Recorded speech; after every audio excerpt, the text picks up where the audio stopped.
இங்க இந்த ஹீரோ பிறக்கும் போதே முகத்துல திரும்போடியும் குணு இந்த முதுகோடையும் தான் பிறந்திருப்பாரு. இதனாலேயே அவர் ரொம்ப வருஷமாவே வீட்டு விட்டு வெளில போகாம மனோல்ச்சலோடயே இருந்திருப்பாரு. ஒரு நாள் தற்கொலை பண்ணிக்கலாம் சொல்லி முடிவு எடுக்கும் போது தான் அவர் முன்னாடி ஒரு வவாலும் வருது. நீ எதிர்பார்க்குற மாதிரி நான் உன்னை அழகா மாத்துறேன், ஆனா நான் சொல்ற ஒப்பந்தத்துக்கு நீ ஓகே சொன்னது. இவரும் ஓகே நேராரு. வவாலோட சக்தியால இவரும் ரொம்ப அழகாக மாத்தி விட்டது. அப்பதான் ஒரு உண்மையை சொல்ல வருது. நீ இப்ப பாக்கிறதுக்கு மட்டும்தான் அழகா இருப்ப, கண்ணால பார்த்தா வவால் உருவம் மட்டும் தான் தெரியும். அந்த வவால் உருவத்தையும் ஏத்துக்கிட்டு எதனா ஒரு பொண்ணு உன்னை லவ் பண்ணி கல்யாணம் பண்ணிக்கிட்டானா அந்த பொண்ணை நீ எனக்காக பலி கொடுக்கணும்னு சொல்லி அந்த வவாலும் சொல்லுது. அது மட்டும் இல்லாம உன்னோட உருவத்தை பார்த்துட்டு உன்னை எதனா ஒரு பொண்ணு வேணாம்னு சொல்லிட்டானா அந்த பொண்ணை நீ கொன்னுன்னு சொல்லிது. இவரும் ஒரு பொண்ணையா லவ் பண்றாரு. வீட்டுக்கு கூட்டு வந்துட்டு அந்த உண்மையை காட்டாரு. அந்த பொண்ணு வேணாம்னு சொல்லிட்டு ஓடுறாங்க. அந்த பொண்ணுங்க எல்லாம் கொல்ல ஆரம்பிச்சிடறாரு. இதே மாதிரியே தொடர்ந்து பண்ணிக்கிட்டே இருக்காரு. திடீர்னு ஒரு பொண்ணை ரோட்ல மீட் பண்றாரு. அந்த பொண்ணை பார்த்ததுமே இவருக்கு ரொம்ப பிடிச்சி போயிடுது. அவங்க ரெண்டு பேருமே சேர்ந்து லவ் பண்ண ஆரம்பிக்கிறாங்க.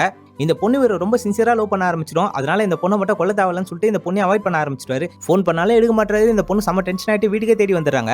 என்னை விட்டு போயிட்டு இங்க இருக்காதுன்னு சொல்லி இவரும் எவ்வளவு அவாய்ட் பண்ண பாப்பாரு. அந்த பொண்ணு எப்படி இருந்தாலும் பரவாயில்ல அவனை ஏத்துக்கன்னு சொல்லும். உண்மையான உருவத்தை இவன் கண்ணாடியையும் காட்டுறான். என்ன இப்ப கட்டிப்பிடின்னு சொல்றான். அங்கிருந்து தாங்கிட்டு அவங்களும் நந்து போறாங்க. இவனும் கொண்டுலாம் சொல்லிட்டு தான் கிட்ட போறான். நான் உன்னோட உருவத்தை பார்த்து லவ் பண்ணல, உன்னோட மனசை பார்த்து தான் லவ் பண்ண. அது ரொம்ப அழகா இருக்கு, நான் உன்னை கண்டிப்பா கல்யாணம் பண்ணிக்கிறேன் அந்த பொண்ணு சொல்லிடுறாங்க. ஒரு சடங்கு மட்டும் பாக்கி இருக்குன்னு சொல்லி இந்த பையனை ஒரு குகைக்குள்ள கூட்டு போயிட்டு கல்யாணமும் பண்ணிடுறான். அந்த வவால் கிட்ட போயிட்டு நான் ஒரு பொண்ணை கல்யாணம் பண்ணி கூட்டு வந்துட்டேன், என்னோட உருவத்தை இதே நிலைமையிலே வச்சுக்கிட்டு நீ மந்திரத்தை போடுன்றான். அதுவும் மந்திரத்தை போடுறது இவன் கண்ணாடி முன்னாடி நின்னா கூட இவன் உருவம் சேஞ்சே ஆகல. அந்த பொண்ணை இவன் உண்மையா லவ் பண்ணிருப்பான். அதனால அந்த பொண்ணு சாவக்கூடாதுன்னு சொல்லிட்டு இவனை முடிவு பண்றான். அந்த வவால் அழிக்கிறதுக்கு ஒரு புக்கை பார்த்து தெரிஞ்சுக்கிறான். அது சூரிய ஒளி முன்னாடி நிற்கும் போது ஒரு கண்ணாடியும் காட்டுறாங்க. அது மூலமா அது அழிஞ்சு போயிடுது. அதுக்கப்புறம் இந்த பொண்ணு கூட சந்தோஷமா வாழ்றான். அப்படி இந்த படத்தை முடிக்கிறாங்க.